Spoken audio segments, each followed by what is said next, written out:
나라와 민족과 성전의 마지막 날들을 위한 하나님의 부르심 사건에 딸려 나오는 두 가지 환상들은 예레미야 1장이죠. 피파송 의식에 묶인 예언자의 앞날과 운명을 미리 보여줍니다.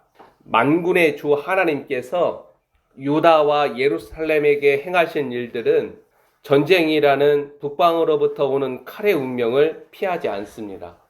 유다 왕 요시아의 아들들인 여호야김과 시드기야가 완전히 무너뜨린 마지노선에도 불구하고 그 땅과 민족과 성전의 평화와 안전과 내일을 고대하던 유다와 예루살렘을 향하여 예언자는 너희가 다시 심어지고 세워지고 견고해지기 위하여 먼저 뽑히고 무너뜨리고 파괴되는 심판과 징계의 화마를 겪어야 한다라고 증거합니다. 심판과 징계의 화마를 거치지 않고는 부흥이나 회복이 일어나지 않아요. 하나님의 징계를 통하지 않고는 내가 돌이켜서 그리스도를 따르는 일이 일어나지 않는다라는 거예요. 얼마나 주님이 오래 참아줘야 돼요? 얘는 그런 타임이 아니라는 거예요. 1장에 나타나는 두 가지 환상 가운데 끓는 가마 환상의 메시지는 이후 예레미야의 증거에서 결코 떠나지 않습니다.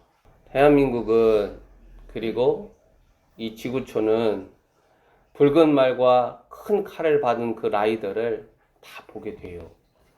이게 제3차 대전으로 확전이 되는지 저는 그건 모르겠어요. 또 구하여도 주님이 응답도 주시지 않고. 그러나 분명한 건 붉은 말 그리고 그 탄자가 큰 칼을 받았다고 요한계시록 6장에 나타나죠. 둘째 이인이 떼어진 이 현실을 지구촌의 모든 사람들은 알게 된다는 거예요. 본문 4장 19절 이하에 예언자의 탄식이 나타나죠. 이 예레미야의 탄식은 그가 본 환상의 메시지대로 북방으로부터 몰려오는 거대한 침공에 위협당하는 자신의 나라와 민족을 향한 울음입니다. 지금 울음이 사라졌어요. 자기의 죄를 회개하기 때문에 울음이 아니라 이 땅을 향한, 이 민족을 향한, 땅에 흘려진 무지한 자들의 피의 하소연을 듣고 계시는 하나님의 고통으로 내 영이 하나님 향해서 우는 그 울음이 사라지고 있다는 거예요. 기도가 없다라는 말이 아니에요.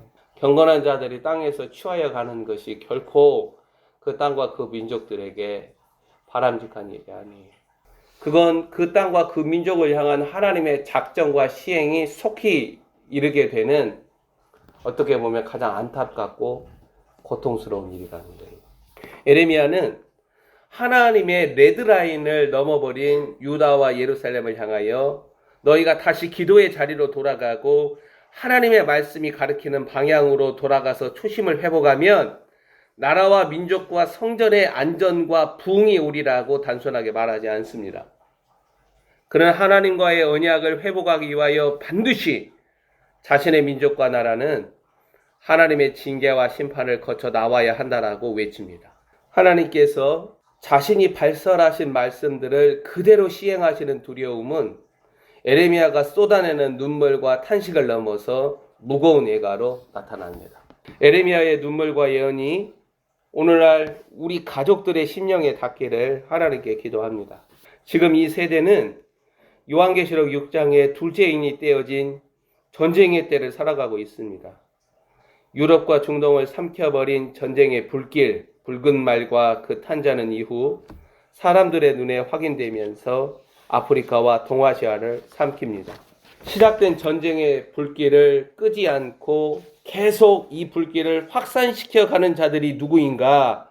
지상교회와 성도들은 세뇌와 무지와 어둠에서 벗어나서 눈을 열고 알아야 한다는 거예요. 그들을 위해서 무지와 열심과 정성을 들여 기도하지 말고 그들 배후에 역사하는 거짓과 미혹의 영들을 대적하면서 영적 전쟁을 치러야 합니다. 그럴지라도 우리는 작정되고 이제 일어난 거대한 불길, 그게 영적이든 물리적이든 그 불길을 끄지 못하며 그 불길을 온전히 거쳐 나와야 한다는 거예요. 저는 이스라엘과 하마스 전쟁이 3차 대전으로 확전된다고 말하지 않습니다. 기도를 해도 아직 응답을 받지 못했어요. 일어난 전쟁은 분명 평화를 위한 회담과 평화 체결로 이어지겠지만 그 일은 이스라엘이나 나라들의 재앙이 될 거라고 판단하고 있습니다.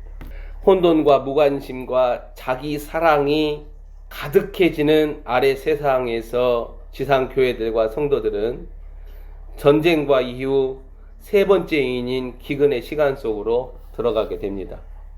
전무후무하게 자신의 삶에서 가장 강력한 영적 전쟁과 맹렬한 물리적 전쟁 불길 속에서 오늘과 내일의 이야기를 지상교회들과 성도들은 신앙 고백과 삶의 열매로 적어가게 됩니다. 살아있는 남녀노소는 누구나 준비해야 돼요. 기독교 신앙으로 살아가는 자들은 자신의 노후와 내일의 안전보다는 짐승의 표 666 현실 앞에 설 준비를 해야 합니다. 2030년 이전에 우리는 마지막 짐승의 제국안에 처하게 됩니다. 마지막 번 짐승의 나타남과 짐승의 세력들 칼날에 철저하게 준비하고 대비하는 일은 우리가 주를 위하여 행하는 일들보다 그리스도가 내 안에서 우리 가운데서 친히 행하시는 일들로 가능하다라는 거예요. 그 일은 현실적으로 내 자신이 홀로서기라 할지라도 제자도 신앙으로 그리스도를 따르는 아날로그 삶의 방식으로 가능합니다. 그 일은 내 혼과 자아가 다루어져서 나의 전부를 하나님께 드리는 하나님의 그릇들, 하나님이 거하시는 신령한 처소로 준비되는 모습으로 가능합니다. 다른 방법으로 가능한 게 아니에요. 자신과 자녀들의 육신의 생명과 안전을 도모하기 위하여 하나님의 생명을 그들 스스로 잃어버리는 날들이 지상 교회들과 성도들에게 다가오고 있다는 거예요. 스스로 그리스도의 생명을 누구처럼? 에서처럼 장자권, 장자의 명분과 권리를 팔아버린 거예요. 내가 살아야 하니까. 내 자식 살아야 하니까. 23년도 남은 2달 전쟁과 기근의 때를 내다보면서 준비하려고 기도하고 있습니다. 은과 금이 없고 땅을 살 돈이 없기 때문에 내 안에 그리스도의 이름, 주님께서 자신의 이름을 주시는 하나님의 그릇으로 준비되는 일에 침잠하려고 합니다. 은과 금이 없어도 할 수 있는 일에 우리는 사활을 걸어야 돼요. 저와 처지가 다른 믿음의 형제 자매들은 반드시 준비되어야 돼요. 왜냐? 준비된 자들이 누군가의 생명을 살리는 일들에 쓰임받는 거예요. 하나님은 요셉을 준비시키시죠? 그리고 생명들을 살리시는 거예요. 마찬가지예요. 가족 가운데 누구 하나는 하나님 앞에 준비되어야 가족을 살릴 수 있죠. 노아가 준비되니까 그 가족들을 살릴 수 있었잖아요. 한국은 2014년도 7월에 영적으로 늪에 빠진 나라로 드러났습니다. 2020년 짐승발 지구적 팬데믹이 일으킨 리셋으로 살아가고 고마운 사람들을 잃어버린 슬픔과 탄식과 눈물이 한국 땅에는 가득합니다. 지구촌은 땅에 흘린 무죄한 자들의 부르짖음과 신원해 달라는 외침이 끊이지 않습니다. 불의와 악의 평범성과 부패는 평범한 사람들의 양심과 지상교회의 눈을 가려버렸습니다. 저는 보고 들은 것을 증거하며 주님께서 보이시고 말씀하신 것들의 책임을 짊어집니다. 하나님과 언약을 맺은 유다와 예루살렘은 외부의 침공으로부터 위협당합니다. 오늘 본문 5절에서 10절에 나라와 민족을 멸망시키는 자가 나오고 그들에게 작정된 하나님의 심판은 무섭게 시행이 됩니다. 유다와 예루살렘은 이전까지 경험되지 않은 전쟁과 약탈과 참화의 수렁에 빠집니다. 북방에서 재난과 큰 멸망은 지체하지 말고 그들로 하여금 대피할 것을 촉구합니다. 7절에 보면 나라들을 멸망시키는 자가 나와서 유다와 예루살렘을 정조준합니다. 성읍들이 황폐하여 주민들이 없게 되리라는 선언과 9절에는 나라와 민족의 지도력이 붕괴될 것을 증거합니다. 유다와 예루살렘은 포위되고 하나님의 맹렬한 분노가 유다와 예루살렘을 화마처럼 삼키기에 8절을 보면 민족적 회개와 돌이킴이 강력하게 주문이 됩니다. 8절 말씀 봐보세요. 이로 말미암아 너희는 굵은 배를 두르고 애국하라. 이는 여호와의 맹렬한 노가 아직 너희에게서 돌이키지 아니하였습니다. 유다와 예루살렘의 만군의 주 하나님을 향한 믿음이 어디 있는가? 그들의 믿음은 인정받을 만한 것인지 의문스럽습니다. 10절에는 예언자의 탄식과 괴로운 비명이 드러나면서 혼돈과 어둠이 나라와 민족을 뒤엎습니다. 본문 10절을 한번 읽어보세요. 시작. 내가 이르되 슬프도소이다. 주 여호와여, 주께서 진실로 이 백성과 예루살렘을 크게 속이셨나이다. 이르시기를 너희에게 평강이 있으리라 하시더니 칼이 생명에 이르렀나이다. 아멘. 예레미야는 하나님께서 진실로 유다와 예루살렘을 크게 속이셨다고 슬퍼합니다. 너희에게 평강이 있으리라는 약속에 취한 그들은 결국 그들의 목에 칼이 이르게 되었습니다. 10절 말씀에서 마귀가 속이는 자가 아니라 하나님께서 속이는 자로 나타나셨다라는 충격적 사실을 알려줍니다. 주 하나님께서 속이는 자로 나타나실 수 있다라는 거예요. 이는 오늘날 준비하라는 명령어가 짐승과의 대격전을 두고 들려지는 때 전혀 알지 못하고 자신들의 평안과 안전에 취해 있는 지상교회들과 성도들이 전혀 알지 못하는 비밀이에요. 여호야김, 시드기야 같은 지도자들과 하나님의 뜻을 알지 못하는 제사장들, 예언자들의 지도력 아래 놓인 유다와 예루살렘의 현실을 닮아버려서 붉은 말과 그 탄자가 큰 칼을 받아 지구적으로 달려나가므로 나라들과 민족들이 침몰하는 시간에 자신들만의 논리와 확신 아래 안전하다라고 흥얼거립니다. 하나님의 평강이 자신의 생명과 안전을 해하는 칼로 둔갑하기까지 민족적으로나 국가적으로 아무것도 하지 않고 있다는 거예요. 한국은 지금 어느 길로 가고 있는가? 평강, 샬롬은 하나님의 선물이지 사람들의 손을 통하여 구축되어지는 질서가 아닙니다. 샬롬은 나라와 민족의 존립 근간인 공의와 정의와 사랑이 살아있을 때 주어지는 하나님의 선물이라는 거예요. 당시 유다와 예루살렘에 만연해 있던 샬롬은 사실 그들의 생명과 안전을 심판하는 칼을 불러들입니다. 유다와 예루살렘을 향하여 가장 강력하고 뜨거운 폭풍, 심판의 바람이 불어온다는 거예요. 유다와 예루살렘은 심판이라는 칼이 그 임무를 다하는 날들까지 에워싸여 벗어나지 못합니다. 나라와 민족과 성전의 멸망이 다가오고 있다는 거예요. 그들은 샬롬이 그들의 목을 위협하는 칼이 되는 지경까지 무엇으로부터 돌이키지 않았는가? 본문 14절과 18절 이 두 절을 읽어보세요. 예루살렘아, 내 마음의 악을 씻어버리라. 그리하면 구원을 얻으리라. 내 악한 생각이 내 속에 얼마나 오래 머물겠느냐. 18절 내 길과 행위가 이 일들을 부르게 하였나니 이는 내가 악함이라. 그 고통이 내 마음에까지 미치느니라. 두 절의 증거에서 유다와 예루살렘은 하나님의 샬롬이 전혀 깃들 수 없는 악으로 규정됩니다. 만군의 주 하나님은 민족적 회개운동이나 영적 도덕적 계몽운동 전개가 아닌 신적 폭력을 동반한 응징과 심판을 사용하신다는 거예요. 하나님과 언약을 맺은 유다와 예루살렘이 스스로 내다버린 파기함으로 발생한 언약적 저주가 그들의 악을 상쇄하기 위한 집행행위로 나타납니다. 2장에서 하나님의 언약 아래 놓인 유다와 예루살렘의 역사들을 복귀하면서 그들의 조상들로부터 그들에 이르기까지 누적된 죄악을 2장 13절에서 폭로를 합니다. 2장 13절 한번 봐보세요. 12절부터 읽어봅니다. 시작.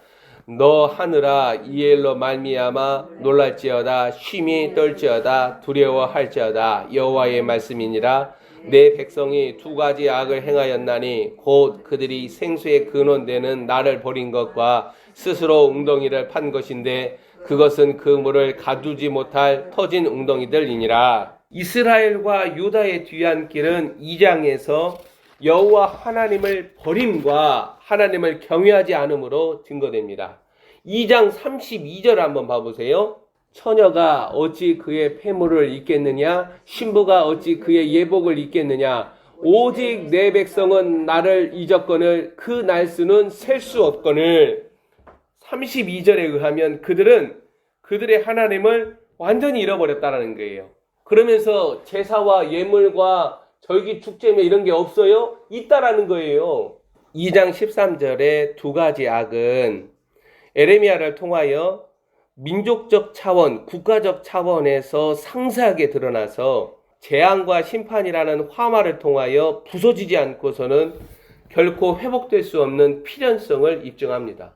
하나님과 언약을 맺은 이스라엘과 유다는 율법에서 끊임없이 되울려지는 자비롭고 은혜롭고 노하기를 더디하고 인자와 진실이 많은 여호와 하나님을 철저하게 외면하면서 얻은 샬롬으로 그들의 종교적 시스템을 구축하고 거기에 안주하고 있다는 거예요.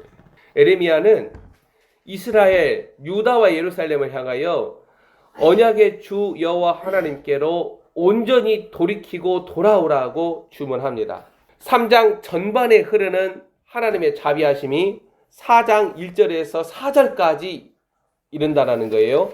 유다와 예루살렘, 이스라엘을 향하여서 3장 14절 여호와의 말씀이니라 배역한 자식들아 돌아오라 나는 너희 남편임이라 내가 너희를 성읍에서 하나와 족속 중에서 둘을 택하여 너희를 시온으로 데려오겠고 4장 1절에서 4절 말씀 한번 읽어봐요. 시작.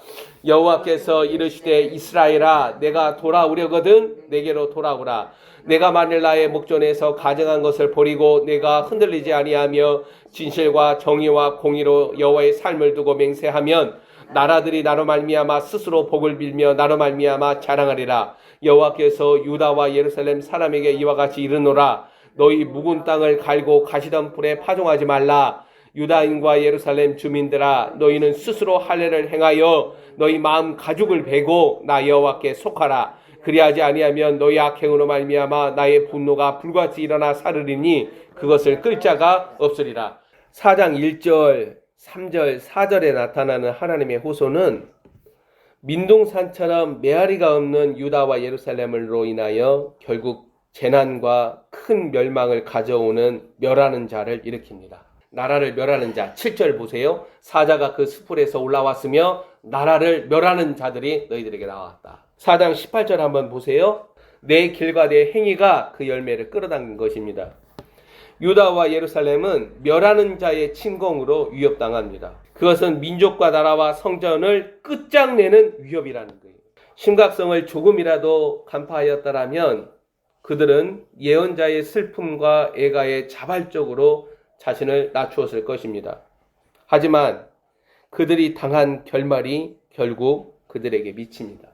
마지막 때 나라와 민족과 성전이 심판당하는 유다와 예루살렘을 반면교사로 읽는 작업이 지상 교회들, 성도들, 특히 말씀을 증거하는 자들에게 반드시 요구된다는 거예요.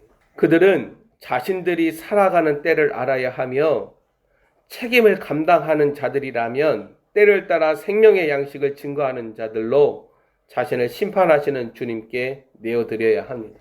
책임을 감당한 그릇들에게 하나님은 책임을 감당하게 하시잖아요. 이 죄악의 책임을 누구에게 감당하게 하셨어요? 자신의 사랑하는 아들 예수 그리스도께 감당하게 하십니다. 그 민족과 나라의 고통과 하나님의 징계와 심판의 불길을 누가 감당을 해요?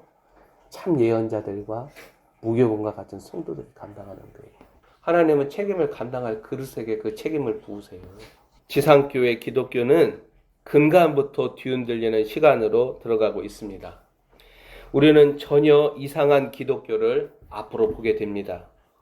예언자의 탄식과 고난 그리고 애가가 전혀 들려지지 않는 기독교, 지상교회들과 성도들과 마주대면서 하나님의 이상과 주님의 증거에 사로잡혀 하나님의 말씀들을 증거하는 자들이 이내 나타나기 시작합니다. 지상교회들과 성도들은 한 번도 경험하지 못한 세력들, 하지만 실상은 자신들이 지지하고 후원한 세력들의 가혹한 침공을 받게 될 거라는 거예요. 지상교회들과 성도들은 4장 18절에 나타난 대로 내 길과 내 행위를 냉정하게 살피며 진심으로 회개하고 의의 길을 걷는 자들로 거듭나야 합니다. 깨어 준비하면서 내 안에 거하는 죄를 십자가의 능력으로 죽이고 참 예언자들의 동아리에 가입하여 그리스도의 순환과 죽음, 십자가의 길을 걷는 능력을 준비합니다. 우리는 영적인 전쟁이나 물리적 전쟁을 피하지 못합니다. 복음과 함께 고난받는 그 길을 피하지 못한다는 거예요. 이건 우리의 운명이에요. 이걸 짊어져야 돼요. 내 마음과 영혼과 삶을 뒤엎는 고통을 이겨내도록 철저하게 동시에 공동체적으로 우리는 준비해야 한다는 거예요.